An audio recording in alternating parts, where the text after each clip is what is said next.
Bom dia, Paulo Moura, cientista político, 14 de agosto de 2020. Antes de entrar no assunto de hoje, eu queria me desculpar com vocês porque ontem, ao citar o tamanho do déficit fiscal da pandemia, o buraco nas contas públicas decorrente do socorro que a União precisou dar a estados e municípios e as pessoas contagiadas com a pandemia, eu citei a cifra de 800 bilhões de dólares, quando o correto é 800 bilhões de reais. Nada agradável, né? Porque, afinal de contas, o ministro Paulo Guedes havia reduzido o déficit público de 179 bilhões de reais herdado da Dilma para 80 bilhões de reais e o déficit público agora é 10 vezes maior.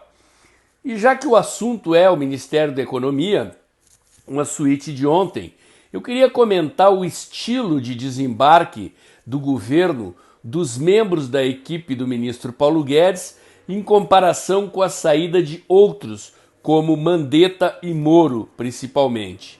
Não sei se vocês repararam, mas os membros da equipe do ministro Paulo Guedes que saíram recentemente, Mansueto Almeida, Salim Matar e Paulo Ebel, saíram todos declarando apoio ao governo, declarando apoio à agenda de reformas, declarando apoio ao presidente Bolsonaro.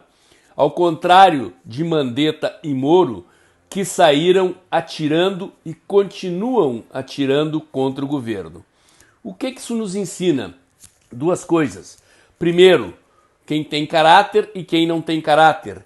Quem é leal e quem não é leal. Em segundo lugar, revela que os liberais da equipe do ministro Paulo Guedes estão na política pela causa. O movimento liberal é anterior ao movimento conservador no Brasil. Os institutos liberais começaram a surgir lá pela década de 70, cresceram, se expandiram pelo país ao longo da década de 80 e da década de 90, mas os liberais sempre cultivaram um certo preconceito, uma certa distância para a política.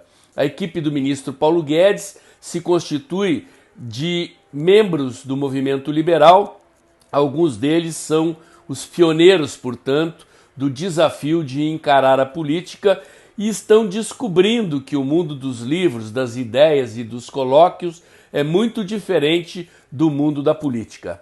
Na política, a teoria é outra, é preciso botar as ideias na prática e quando se bota ideias na prática, principalmente ideias liberais num país patrimonialista cujo Estado é controlado por corporações e por políticos interessados em meter a mão nos cofres públicos, os obstáculos aparecem. Sem ter partido forte, sem ter articulação, sem ter presença forte no parlamento, é muito difícil implementar as nossas ideias.